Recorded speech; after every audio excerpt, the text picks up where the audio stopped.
ప్రధానిని కలిసిన Telangana CM deputy CM ఏం కోరారు? ప్రజాపాలన కార్యక్రమానికి ఏర్పాట్లు. ఈ విశేషాలు చూద్దాం ఈ సెగ్మెంట్ లో.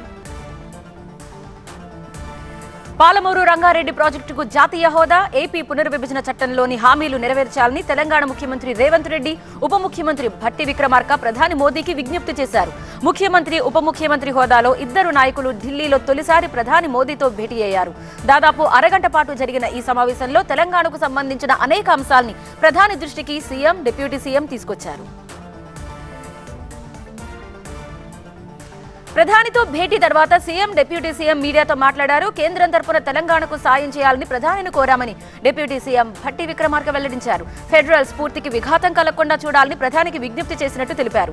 కేంద్ర నిధుల విషయంలో గత ప్రభుత్వం తాత్సారం చేసిందన్నారు. హైదరాబాద్కు ఐఐఎం మంజూరు చేయాలని కోరినట్టు భట్టి తెలిపారు. రాష్ట్ర ఆర్థిక పరిస్థితిని వివరించడంతో పాటు శ్వేతపత్రాలు విడుదల చేసిన విషయాన్ని కూడా ప్రధాని దృష్టికి తెచ్చామని భట్టి వివరించారు. తమ విజ్ఞప్తులపై ప్రధాని సానుకూలంగా స్పందించారన్నారు.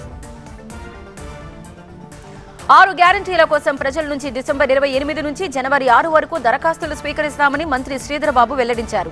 ప్రభుత్వం ప్రతిష్టాత్మకంగా నిర్వహించనున్న ప్రజాపాలనపై మంత్రులు శ్రీధర్ బాబు, పొన్నం ప్రభాకర్ హైదరాబాద్లో సమీక్ష నిర్వహించారు.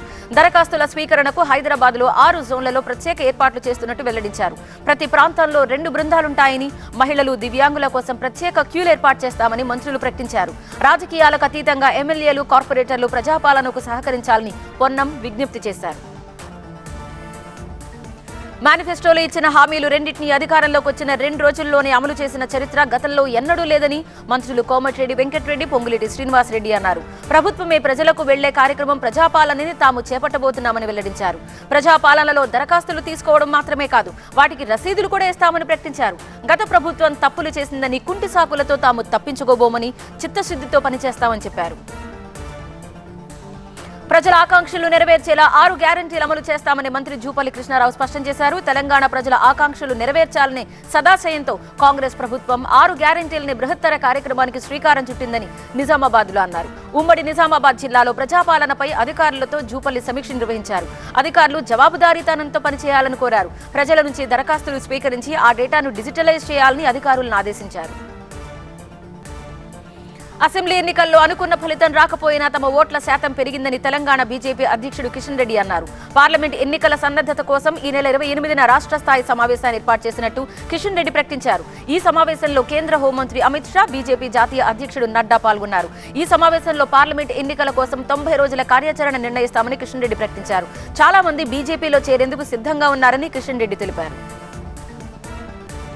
రేపు జరిగే సింగరేణి కార్మిక సంఘం ఎన్నికలకు అన్ని ఏర్పాట్లు పూర్తయ్యాయి. పోలింగ్ జరిగే ప్రాంతాల్లో 144 సెక్షన్ విధించారు.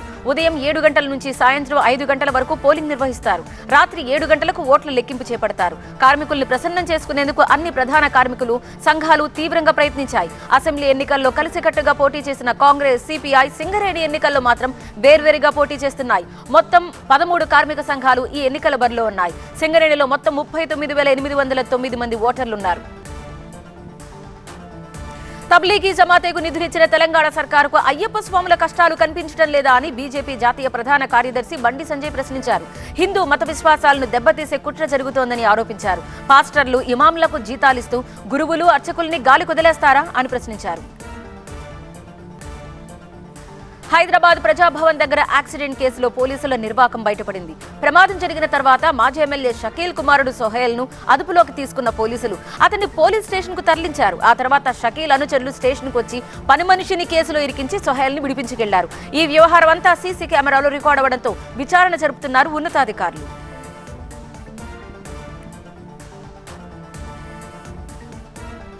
ఏపీలో మొదలైన ఆడుదాం ఆంధ్ర క్రీడా సంబరాలు. సీట్ల మార్పుపై వైసీపీలో కొనసాగుతున్న ప్రచారాలు. రంగా వర్ధంతి సందర్భంగా కార్యక్రమాలు. ఏపీ పాలిటిక్స్ లో హాట్ న్యూస్ చూద్దాం.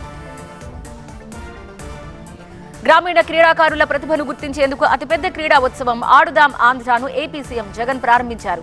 గుంటూరు లయోలా పబ్లిక్ స్కూల్ వేదికగా మొదలైన ఈ క్రీడా పోటీలు 47 రోజుల పాటు జరుగుతాయి.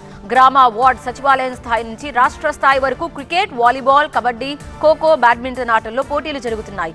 ఈ పోటీల్లో 34 లక్షల మంది క్రీడాకారులు పాల్గొంటున్నారు. వివిధ స్థాయిల్లో వీరికి 12 కోట్ల రూపాయల విలువైన నగదు బహుమతులు ఇస్తున్నారు. ఆడుదాం ఆంధ్రాలో ప్రముఖ క్రీడాకారులు సింధు, శ్రీకాంత్ భాగస్వాములుగా ఉన్నారు. గ్రామ స్థాయి క్రీడాకారులను తీర్చిదిద్దడంలో వీరు ప్రభుత్వానికి సాయం అందిస్తారు. ఆడుదాం ఆంధ్ర ఆటల పోటీలు ప్రారంభించిన సీఎం జగన్ అక్కడ పిచ్ పై క్రికెట్ ఆడారు. శాప్ చైర్మన్ బైరెడ్డి సిద్ధార్థ్ రెడ్డి ఇతర ప్లేయర్స్ సీఎం కు బౌలింగ్ చేశారు. కాసేపు మంత్రి రోజాకి సరదాగా క్రికెట్ నేర్పించారు. బ్యాడ్మింటన్ క్రీడాకారుడు కిడాంబి శ్రీకాంత్ తో కాసేపు బ్యాడ్మింటన్ ఆడారు. రోజాతో కలిసి డబుల్స్ ఆడారు. 4.5 ఏళ్లుగా కనిపించని వారు ఇప్పుడు ఎన్నికలు సమీపిస్తుండటంతో దసరా వేషాలు వేసుకుని వస్తున్నారని కోవూరు ఎమ్మెల్యే నల్లపురెడ్డి ప్రసన్నకుమార్ రెడ్డి విమర్శించారు. ఎన్నికల సమయంలో పగటి వేషాలు వేసుకుని వస్తున్న వారిని గమనించాలని ప్రజల్ని ప్రసన్నకుమార్ విజ్ఞప్తి చేశారు. వైసీపీ నిర్వహిస్తున్న సామాజిక సాధికార బస్సు యాత్ర నెల్లూరు జిల్లా కోవూరులో చేరుకుంది. ఈ సందర్భంగా రాజుపాలెం నుంచి వైసీపీ శ్రేణులు ర్యాలీ నిర్వహించాయి. సీఎం జగన్ కోటీశ్వరుల్ని నమ్ముకోలేదని, పేద ప్రజల్ని మాత్రమే నమ్ముకున్నారని బహిరంగ సభలో మంత్రులన్నారు. వైసీపీ టీడీపీ కంటే కాంగ్రెస్ పాలన మేల్ని ఆంధ్రప్రదేశ్ ప్రజలు భావిస్తున్నారని ఏపీసీసీ అధ్యక్షుడు గిడుగు రుద్రరాజ్ అన్నారు. తెలంగాణ ఎన్నికల ప్రభావం ఆంధ్రప్రదేశ్ పై ఉంటుందన్నారు. షర్మిల రాకపై పార్టీ హైకమాండ్ నిర్ణయం తీసుకోవాల్సిందన్నారు. షర్మిల కాంగ్రెస్ లోకి వస్తే పార్టీకి బూస్టప్ అవుతుందని అభిప్రాయపడ్డారు. అధిష్టానం తీసుకునే ఏ నిర్ణయానికైనా తాము కట్టుబడి ఉంటామని రుద్రరాజు స్పష్టం చేశారు. ఈ నెల 28, 29, 30 తేదీల్లో జనసేన అధ్యక్షుడు పవన్ కళ్యాణ్ తూర్పుగోదావరి జిల్లాలో పర్యటించనున్నారు. ఈ పర్యటనలో భాగంగా వచ్చే ఎన్నికల్లో జిల్లాలో పోటీ చేసే స్థానాలపై పవన్ కళ్యాణ్ కసరత్తు చేయనున్నారు. ఉమ్మడి తూర్పుగోదావరి జిల్లా పరిధిలోని నియోజకవర్గాల ఇన్ఛార్జీలతో పవన్ సమావేశమవుతారు. పార్టీపై అసంతృప్తితో ఉన్న నేతలతో ప్రత్యేకంగా భేటీ కాబోతున్నారు. వచ్చే ఎన్నికల తర్వాత జనసేన పార్టీ టీడీపీలో విలీనమవుతుందని మంత్రి సీదిరి అప్పలరాజు జోస్యం చెప్పారు. ఎన్నికలు ఎదుర్కొనేందుకు తమకు ఎటువంటి భయం లేదని, జగన్ అనే సింహాన్ని ఎదుర్కొనేందుకు విపక్షాలన్నీ ఒక్కటవుతున్నాయన్నారు. ఉత్తరాంధ్ర ప్రజలకు మేలు జరగాలని సీఎం జగన్ పనిచేస్తున్నారని సీదిరి అప్పలరాజు అన్నారు.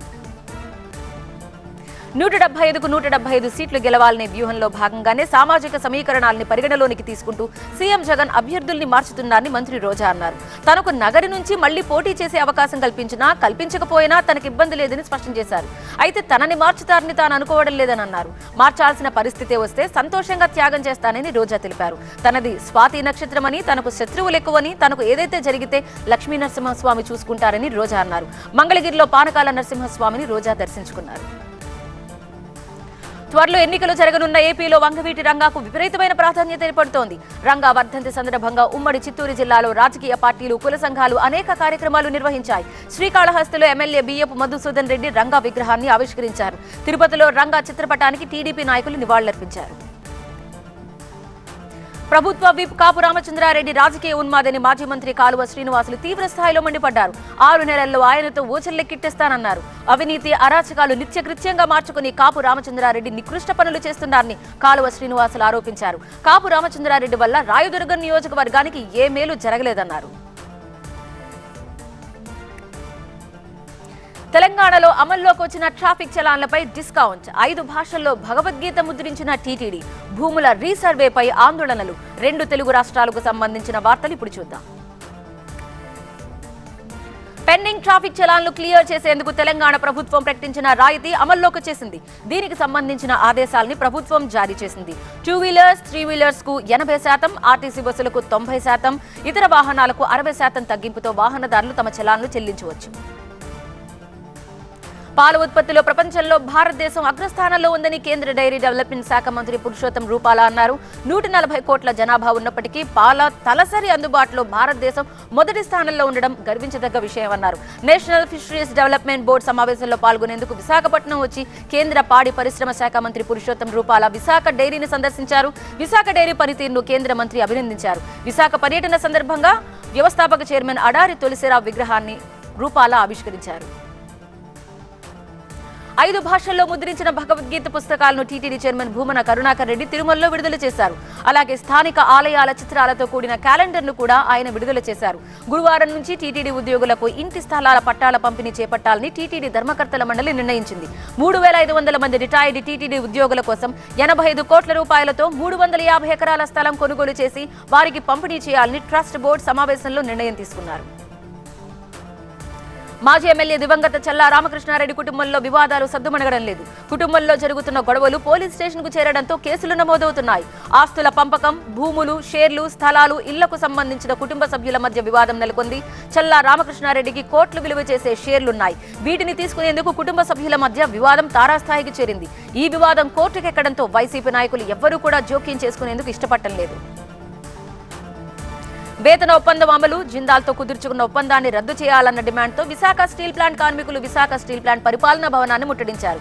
రోడ్పై బైఠాయించి జిందాల్ గో బ్యాక్ అని నినాదాలు చేశారు. సేల్తో ఎంఓయూ కుదుర్చుకోవాలని కార్మికులు డిమాండ్ చేశారు. గత ప్రభుత్వంలో ఇసుక ట్రాక్టర్లు నడవాలంటే పోలీసులకు, ముఖ్య నేతలకు కప్పం చెల్లించేవారిని. ఇప్పుడు అలాంటి ఆటలు సాగవన్నారు ఎమ్మెల్యే విజయరమణారావు. మానేరు ఇసుక రీచ్ నుంచి ఇసుక రవాణాతో ఈ ప్రాంత వనరులు అంతరించిపోతున్నాయని, రోడ్లు ధ్వంసమవుతున్నాయన్నారు ఎమ్మెల్యే. గ్రామాల్లో చేపడుతున్న భూముల రీసర్వేను వెంటనే నిలిపేయాలని డిమాండ్ చేస్తూ కర్నూలు జిల్లా ఆస్పరి బస్టాండ్ ముందు ప్రజా సంఘాలు ధర్నా చేపట్టాయి. భూముల రీసర్వే కారణంగా గ్రామాల్లో ఘర్షణలు జరుగుతున్నాయని ప్రజా సంఘాలు తెలిపాయి. దాదాపు 2 గంటల పాటు రోడ్పై ధర్నా చేయడంతో మంత్రాలయం బెంగుళూరు హైవేపై వాహనాలు భారీగా నిలిచిపోయాయి. తెలుగు రాష్ట్రాల్లో కరోనా కేసుల దడ పెరుగుతోంది. ఏపీ, తెలంగాణలో కరోనాతో 2 ప్రాణాలు కోల్పోయారు. హైదరాబాద్ ఉస్మానియా ఆసుపత్రిలో 1 చనిపోతే విశాఖ కేజీహెచ్లో చికిత్స పొందుతూ మహిళ చనిపోయింది. చనిపోయిన 2కి కరోనా పాజిటివ్ అని డాక్టర్లు నిర్ధారించారు. నారాయణపేట జిల్లా మక్తల్లో శ్రీ పడమటి ఆంజనేయ స్వామి బ్రహ్మోత్సవాలు ఘనంగా నిర్వహించారు. మహారాష్ట్ర, కర్ణాటక నుంచి వచ్చిన వేలాది మంది భక్తులు స్వామివారిని దర్శించుకున్నారు. మెదక్లో 4 కిలోల ఆల్ఫోజోలం డ్రగ్ ని సీజ్ చేశారు పోలీసులు. 5 నిందితులను అరెస్ట్ చేసి వారి నుంచి 1 కారు, 5 సెల్ ఫోన్లు స్వాధీనం చేసుకున్నారు. పర్చూరు సిడిపిఓ కార్యాలయం ఎదుట అంగన్వాడీ కార్యకర్తలు కంచాలు, గరిటెల మోతతో వినూత్న నిరసన చేపట్టారు. ప్రభుత్వం తమ డిమాండ్లు నెరవేర్చాలని కోరారు అంగన్వాడీ. నంద్యాల జిల్లా టెక్కి దగ్గర ఉన్న ఆంజనేయ స్వామి ఆలయంలో దొంగలు పడ్డారు. హుండీని పగలగొట్టి 50,000 రూపాయల నగదెత్తికెళ్లారు. హుండీని మార్కెట్ యార్డ్లో వదిలేశారు. రంగంలోకి దిగిన INS Imphal, reserve bank bomb బెదిరింపు, మంచు కురిసే హిమాచల్ అడవుల్లో మంటలు. నేషనల్ సెగ్మెంట్ లో ఇలాంటి వార్తా విశేషాలు ఒకసారి చూద్దాం. అరేబియా సముద్రంలో జరిగిన డ్రోన్ దాడి, ఎర్ర సముద్రంలో చోటు చేసుకుంటున్న అలజడిని తీవ్రంగా పరిగణిస్తున్నామని రక్షణ మంత్రి రాజ్నాథ్ సింగ్ అన్నారు. కొత్తగా నిర్మించిన ఐఎన్ఎస్ ఇంఫాల్ జలప్రవేశ కార్యక్రమంలో రాజ్నాథ్ సింగ్ పాల్గొన్నారు. ఇండియన్ కోస్ట్ గార్డ్ సముద్రంలో గస్తీ వినిపించిందని, డ్రోన్ దాడికి పాల్పడ్డ వారు ఎక్కడున్నా వెలికి తీస్తామని రాజ్నాథ్ సింగ్ హెచ్చరించారు. కశ్మీర్లో ఉగ్రదాడులు తీవ్రమైన వేళ అక్కడ ఉద్రిక్త పరిస్థితులు కొనసాగుతున్నాయి. ఉగ్రవాదుల్ని మట్టుబెట్టే చర్యలను సమీక్షించేందుకు నిన్న కశ్మీర్లో సైనిక దళాల ప్రధానాధికారి జనరల్ మనోజ్ పాండే పర్యటించారు. రేపు రక్షణ మంత్రి రాజ్నాథ్ సింగ్ అక్కడ పర్యటన జరిపి పరిస్థితిని స్వయంగా తెలుసుకోబోతున్నారు. ఈ పర్యటనలో భాగంగా రాజౌరి, పూంచ్ ప్రాంతాన్ని రాజ్నాథ్ సింగ్ సందర్శించే అవకాశం ఉంది. సైనికాధికారులతో పాటు సాధారణ పౌరులను కూడా రాజ్నాథ్ సింగ్ కలుస్తారని సమాచారం.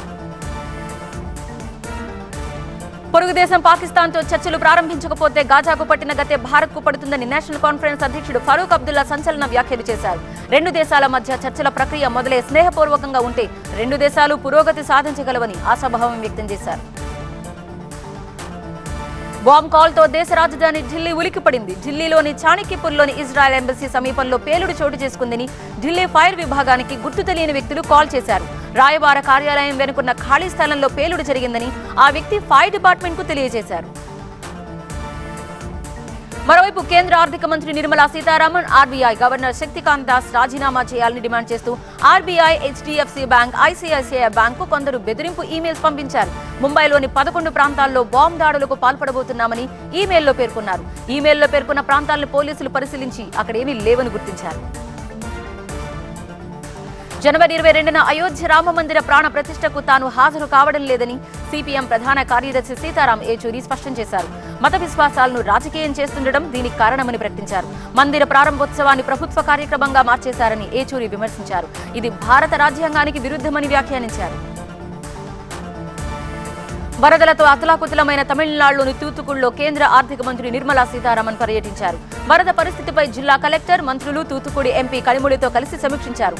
వరద నష్టాన్ని వివరిస్తూ ఏర్పాటు చేసిన ఫోటో ప్రదర్శనను నిర్మలా సీతారామన్ పరిశీలించారు. 30 ఏళ్ల పాటు అన్నాడీఎంకే పరిపాలించింది కాబట్టి నేడు దేశంలో తమిళనాడు నెంబర్ 1 స్థానంలో ఉందని ఆ పార్టీ ప్రధాన కార్యదర్శి ఎడప్పాడి పళనిస్వామి ప్రకటించారు. చెన్నైలో అన్నాడీఎంకే జనరల్ కౌన్సిల్ ఎగ్జిక్యూటివ్ కమిటీలో పళనిస్వామి పాల్గొన్నారు. పళనిస్వామిని అన్నాడీఎంకే ప్రధాన కార్యదర్శిగా ఎన్నికల సంఘం, సుప్రీంకోర్టు గుర్తించిన తర్వాత జరిగిన తొలి జనరల్ కౌన్సిల్ సమావేశం ఇది. కోల్కతా పర్యటనకు వచ్చిన కేంద్ర హోంమంత్రి అమిత్ షా, బీజేపీ జాతీయ అధ్యక్షుడు జగత్ ప్రకాష్ నడ్డా వీర్ బాల్ దివస్ సందర్భంగా అక్కడి గురుద్వార్ని సందర్శించారు. పూజా వస్త్రాలు సమర్పించి అక్కడ నిర్వహించిన ప్రత్యేక ప్రార్థనల్లో పాల్గొన్నారు. బీర్బాల్ దివస్ సందర్భంగా లక్నో గురుద్వారాలో నిర్వహించిన ప్రత్యేక కార్యక్రమంలో యూపీ సీఎం యోగి ఆదిత్యనాథ్ పాల్గొన్నారు. సిక్కు మత పెద్దలు ముందు నడుస్తూ ఉండగా తలపై గురు గ్రంథ సాహిబ్ నుంచుకొని దాన్ని గురుపీఠం దగ్గరకు తీసుకొచ్చారు. గురుద్వారాలో నిర్వహించిన ప్రత్యేక ప్రార్థనల్లో యోగి ఆదిత్యనాథ్ పాల్గొన్నారు. జ్యోతిర్లింగ క్షేత్రం ఉజ్జయినిలోని మహాకాళేశ్వర శివలింగం కరిగిపోతున్న తీరును నిపుణుల బృందం పరిశీలించింది. సుప్రీంకోర్టు నియమించిన ఈ కమిటీ శివలింగం పానవట్టం నుంచి శాంపిల్ సేకరించింది. వీటిని అధ్యయనం చేసి న్యాయస్థానానికి నివేదిక సమర్పిస్తామని నిపుణులు వెల్లడించారు.